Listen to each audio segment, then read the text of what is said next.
Senior actor Chalapathirao Tammareddy కేడి సినిమాతో కెరియర్ను start చేసిన ఈయన దాదాపు 5 శతాబ్దాల చరిత్ర కలిగి దాదాపు 1200 సినిమాలకు పైన నటించారు. అంతేకాదు 5 సినిమాలు దర్శకత్వం మరియు నిర్మాతగా కూడా పనిచేశారు. అంత సీనియర్ నటుడై ఉండి రారొండోయ్ సినిమా ఆడియో ఫంక్షన్లో యాంకర్ గీత అమ్మాయిలు మనశ్శాంతికి హానికరమా అని చలపతిరావు గారిని అడిగిన ప్రశ్నకి చలపతిరావు గారు ఒక్క నిమిషం కూడా ఆలోచించకుండా మైక్ తీసుకొని అమ్మాయిలు హానికరం కాదు కానీ పక్కలోకి పనికొస్తారు అని అన్నారు.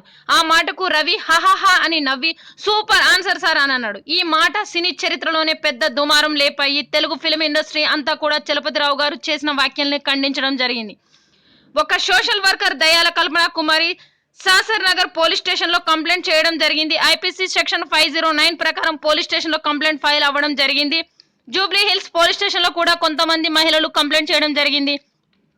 ఈ రోజు ఉదయం చలపతిరావు గారు ఫేస్బుక్ లో క్షమాపణ చెప్పారు.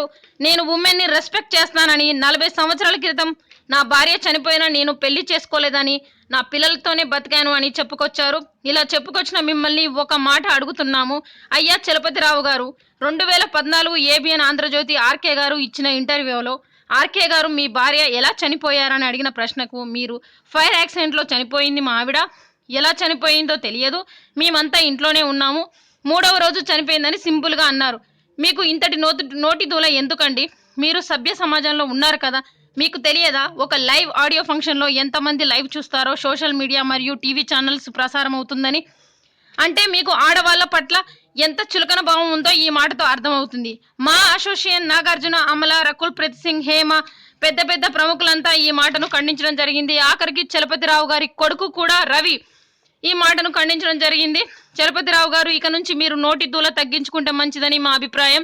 ఈ వీడియో కనుక నచ్చితే సబ్స్క్రైబ్ చేయడం మర్చిపోకండి, లైక్ చేయండి, షేర్ చేయండి.